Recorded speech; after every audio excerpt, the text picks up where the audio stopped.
Ազգային ժողովի մեծարգո նախագահ, հարգելի գործընկերներ, սիրելի քաղաքացիներ, ցանկանում եմ հիշեցնել ինչ հարց ենք քննարկում եւ ինչ է կատարվում այս պահին Հայաստանի Հանրապետության ազգային ժողովում։ Քննարկում ենք Արամ Վարդևանյանին, Ուժեղ Հայաստան խմբակցության առաջադրած տեխնացուին, ազգային ժողովի 3-րդ փոխնախագահի ընտրության հարցը եւ ինչպես տեսնում ենք, տեղում չէ ողջ Ուժեղ Հայաստան խմբակցությունը, որը անտրամաբանական է, քանի որ մենք քննարկում ենք հենց իրենց տեխնացուի ընտրության հարցը եւ պետք է հասկանալ, թե առհասարակ ինչով է զբաղվում Ուժեղ Հայաստան խմբակցությունը եւ պատասխանի մեր քաղաքացիներին, թե ինչու չկա իրենց խմբակցության падգամավորի տեխնացության քննարկմանը։ Բայց ես չեմ կարող չանդրադառնալ այնուամենայնիվ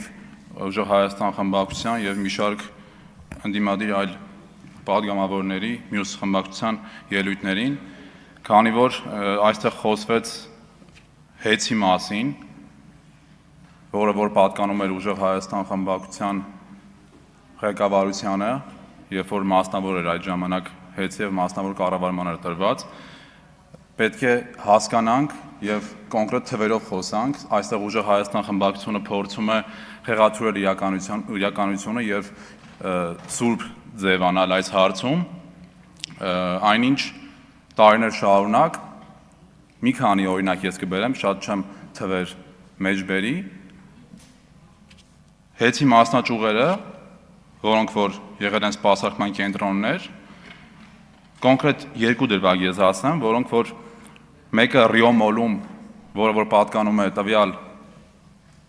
դաշինքի եւ խմբակցության ղեկավարությանը եւ նույն սեփականատերերին է ծառայել, որոնք որ ծառայել են նույն հեծի այդ ժամանակ ղեկավարությանը, եղել է մի դեպքում 2.564.000 դրամի վարձակալության վճար, իսկ պետական կառավարման անցնելուց հետո նույն մասնաճյուղին կից արդեն 666.000 դրամով լինում է վարձել արդեն տարածք, որը կարող է ծառայել արդեն նույն նշանակության համար։ Մեկ այլ դեպքով Տաշիր առևտրի կենտրոնում, որը որ պատկանում էր եւ պատկանում է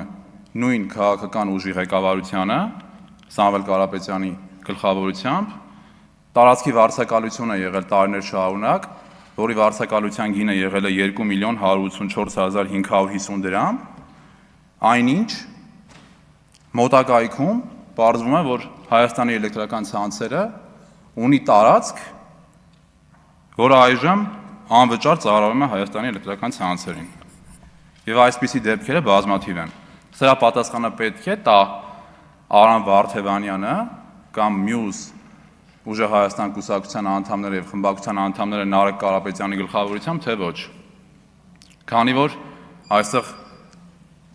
Արամ Վարդևանյանը խոսում է քաղաքական պատասխանատվությունից։ Ինչ քաղաքական պատասխանատվության մասին է խոսքը, քանի որ նա հանդիսանում է մի դաշինքի անդամ եւ մի խմբակցության անդամ, որը խախտել է մեղմ ասած մի շարք օրենքներ իրենց մասնավոր կառավարման ժամանակահատվածում։ Սենց կարճ մի հատ էքսկուրս եմ ցանկանում հասկանանք, քանի որ քննարկում ենք պարոն Վարդևանյանի տեխնացությունը, ինձ թվում էր իմ երիտասարդ տարիքից ելնելով է, որ ես կարող եմ բան բաց թողած լինեմ իր քաղաքական գործունեության մեջ եւ կրկին հետաքրքրվեցի, թե պարոն Վարդևանյանը ինչ քաղաքական գործունեությամբ է հասրել զբաղվի, բայց ոչ, ճիշտ էր, դա շատ կարճ ժամանակ է եղել, բայց ինչ ժամանակահատված, մի ոսկյա ժամանակահատված պարոն Վարդևանյանի համար 2016 թվականից 2018 թվականը եղել է Հայաստանի Հանրապետության վարչապետ Կարեն Կարապետյանի օգնականը, կամ ինչպես ինքն է նշում, ավագ օգնականը։ 2021 թվականին Հայաստան դաշինքով դառնում է падգամավոր, եւ 2022 թվականին դուրս է գալիս Հայաստան դաշինքից եւ 2026 թվականին դառնում է падգամավոր Ուժեղ Հայաստան կուսակցության կամ դաշինքի միջոցով։ Այսինքն Պարոն Վարդևանյանը ուղղակի հիմա ստեղ չի, ես դատարկ աթոռին նայելով եմ խոսում, ուզում եմ իր դեմքին նայեի։ Պետքա գալ եւ այստեղ պարզ խոսել եւ ասել, որ պարոն Վարդևանյանը Սերժա Քոչարյանական, պարոն Վարդևանյանն է, որ այսօր հավակնում է լինի Հայաստանի Հանրապետության ազգային ժողովի 3-րդ փոխնախագահ եւ այժմ ուժեղ Հայաստան կուսակցության քաղաքական պատասխանատուն, ինչպես ինքնանշում, որ կուզեի ստեղ լինել մի շարք հարցերի պատասխաներ այդ պատասխանատվության կոնտեքստում։ Իհարկե, մյուս ընդդիմադիր խմբակցությունների այս պահին այստեղ չի, ցավոք, դաշնակցական կենացները շարունակվում են։ Դաշնակցականները ասում են Արարատը ուրանում եք։ Ես չեմ հասկանում ուղղակի ոնց կարելի է ուրանալ բառը օգտագործել անգամ այդ մասին խոսալուց։ Ոնց կարա մարդ իր պատմությունը, իր ինքնությունը մոռանա։ Ով է դες բան ասել։ Մեր քաղաքական թիմից կամ մեր քաղաքական ղեկավարը կամ մեր քաղաքական թիմից որևէ մի անդամ նման բան երբեք չի ասել։ Այո, Արարատը գտնվում է պատմական Հայաստանում եւ այսօր Հայաստանի Հանրապետության ամենաբարձր գագաթը դա Արագածն է։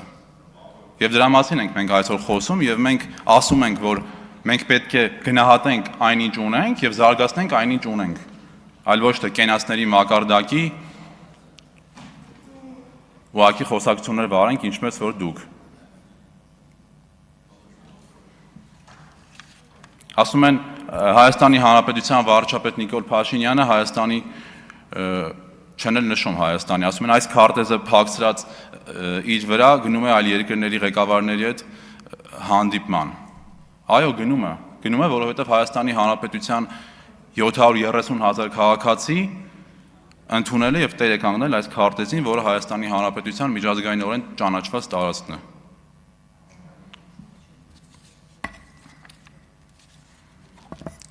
Քանի որ ընդդիմադիր գործընկերները այստեղ չեն եւ շատ հարցեր կմնան անպատասխան, ուղղակի հուսով եմ մասնավորապես ուժեղ Հայաստան խմբակցությունը կպատասխանի թե ինչու իր առաջադրած տեխնացուին քննարկման ժամանակ նա չի գտնվում այստեղ, որովհետեւ քաղաքացիական պայմանագիր խմբակցությունը այստեղ եւ կանգնած սպասում է իրենց ելույթներին, որ պետք է ի օգուտ լինեն իրենց տեխնացուի եւ մեզ համոզեին, որ մենք ընտրենք իրենց տեխնացուին, այնինչ նրանք այստեղ չեն եւ խոսում են տարբեր բաների մասին, ասում են եկեղեցին պետության հետ չի, անկախ է, իսկ պետականությանը հետ է թե դեմ է։ Այս հարցին ես կուզեի պատասխանեին, ցավոք կրկին այստեղ չեն նրանք, բայց ինչևէ Այսքանը թերևս շնորհակալություն։